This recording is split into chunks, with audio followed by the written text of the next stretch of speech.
नमस्कार। मैं आप सब लोगों से क्षमा चाहूंगा। एक पे बनाओ, एक रख हम लोगों की अगर अखबार देख रहे होंगे, अब मीडिया में देख रहे होंगे, तो हम लोगों की एक यात्रा है गांव-गांव पांव-पांव।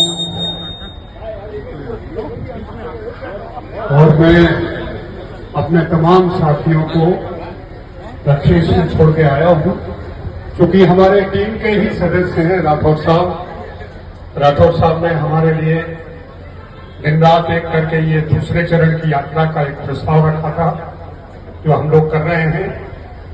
चूंकि ये माहौल कुछ अलग है, आप लोग बच्चों के एनुअल सालाना उत्सव में आए हैं, इसमें हम वो सब बातें तो नहीं कहेंगे जिनके लिए हम लड़ रहे हैं, लेकिन बुनियादी तौर पर मैं ये जरूर कहूंगा कि हम सब लोग पेड़ के तने को ठीक कर रहे हैं, झाड़ को भी ठीक करना बहुत जरूरी है, और जड़ों को भी सबसे ज्यादा जरूरी है। और जड़ें हैं हमारा एक राज, 100 बीमारियों का एक इलाज, और वो है बुंदेलखंड राज।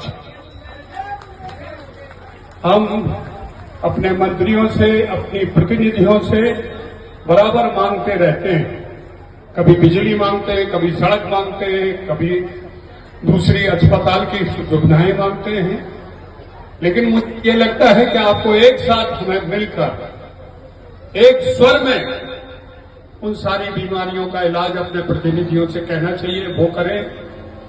हम 2 भागों में बटे और हमारी समस्याएं अनंत हैं। हमारे लिए सरकार बहुत कुछ कर रही है, लेकिन ये बहुत कुछ ऊंट के मुंह में जीरे की तरह है। हमारे लिए समग्र विकास के लिए सिर्फ एक चीज चाहिए, वो है बुंदेलखंड अलग राज्य। चूंकि मैं भारतीय जनता पार्टी का सदस्य हूं, भारतीय जनता पार्टी ने अपने पिछले काल में अटल बिहारी जी के समय में 3 राज्यों का निर्माण किया था, छत्तीसगढ़, झारखंड और उत्तराखंड, और वो आज फल फूल रहे हैं। ये हमारी बदकिस्मती थी कि उस दौड़ में हम पीछे रह गए और हमको नहीं सुना गया और ना हमको चुना गया। जैसा कि अभी मैं अनुरागी साहब से बात कर रहा था कि इस बार हमें उम्मीद है, हम सब लोग इस उम्मीद में बैठे हैं कि परसिमन के बाद बुंदेलखंड राज्य का निर्माण अवश्य होगा। 27 करोड़ की आबादी वाला उत्तर प्रदेश अब बहुत मुश्किल हो गया है। सब कुछ है, लेकिन बुंदेलखंड वासियों के लिए कुछ नहीं है। 403 विधानसभा सदस्य में आपके केवल 19 सदस्य हैं। आप क्या लेके आएंगे? जिसकी जितनी भागीदारी उसकी उतनी हिस्सेदारी होती है। 19 सदस्य विधानसभा के क्या बुंदेलखंड को दे देंगे? लेकिन जब आपका खुद का बुंदेलखंड राज्य होगा, आप सब पढ़े लिखे हैं, मुझे ज्यादा बोलने की जरूरत नहीं है, तो आपके पास सब कुछ होगा। आपका ही डीएम, आपका ही सीएम, आपका ही तमाम मसला, प्रशासनिक व्यवस्था आपके हाथ में होगी। आपके बच्चों को नौकरी ढूंढने के लिए बाहर नहीं जाना पड़ेगा। हम लोग शहर हो लिए थे और हमें लग रहा था कि शहर का आदमी इस वक्त तैयार है, और वाकई में इस शहर के लोगों ने जब हमने कहा खड़े हुए, लेकिन गांव से लोग अछूते रह गए। तो इस बार हम लोगों ने इस ठग में ये वादा किया है कि पूरे उत्तर प्रदेश के 700 में हम लोग जाएंगे, गांव में रहेंगे, 4-5 गांव में घूमेंगे, और वहीं एक बड़े से गांव में, बड़े से कस्बे में चौपाल लगाएंगे और रात में वहीं ठहरेंगे और चर्चा करेंगे। अब मानेंगे नहीं, इसके परिणाम अद्भुत हो रहे हैं। गांव के लोग हमारे साथ बैठते हैं और वो ये कहते हैं कि हमें तो पता ही नहीं था, काय भैया, काय राजा, ऐसा भी हो रहा हो। हमने कहा हो ऐसे ही हो रहा हो 70 साल से, तुम्हें लोग सब ले जा रहे हो, तुम्हें देवे के जा रहे हैं, इतना दे रहे।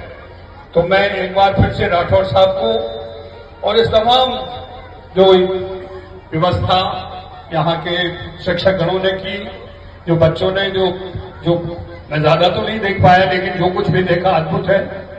और यूं ही आप प्रोग्रेस करें, लेकिन आप अगर स्वतंत्र बुंदेलखंड में ये सब होगा तो और भी सोने में सुहा होगा। इस उम्मीद के साथ कि सारे विद्यार्थी और अध्यापक अपने बुंदेलखंड के, पिछड़े बुंदेलखंड के बारे में बच्चों को जरूर बताएंगे, हमारा क्या बुंदेलखंड था और अब क्या है। एक बार यह जिम्मेदारी जरूर निभाइए। आपकी ही जिम्मेदारी बनती है कि आप बच्चों को भविष्य और पिछला भूतकाल दोनों बताएं। भूतकाल जो था वो इतना सुनहरा था और भविष्य उतना ही अंधेरा है, और हम बीच की कड़ी हैं। बीच की कड़ी की जिम्मेदारी बहुत ज्यादा हो जाती है। चक्की के बीच में एक कड़ी होती है जो उसको पूरा संभालती है। बीच की कड़ी को आगे भी देखना है और पीछे भी संभालना है। हमारे बुजुर्ग इस लायक नहीं है कि अब वो लड़ सके, झगड़ सके, उठ सके, लेकिन वो हमें अपना अनुभव, हम अपने विचार दे सकते हैं। और आगे की जो कड़ी है, मैं इसलिए सबको बार कहता हूं, आगे की जो कड़ी है वो मोबाइल में खो गई है।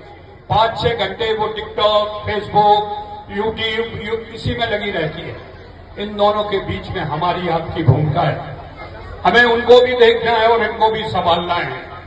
तो आप बीच की कड़ी हैं और बीच की कड़ी ही बुंदेलखंड राज्य का विचार जनता में फैलाएगी, इस आशा और उम्मीद के साथ। धन्यवाद, बहुत बहुत आभार। जय जय बुंदेलखंड। जय बुंदेलखंड। मैं दुबे जी सर से अनुरोध करूंगा कि आज यहीं पर मोमेंटो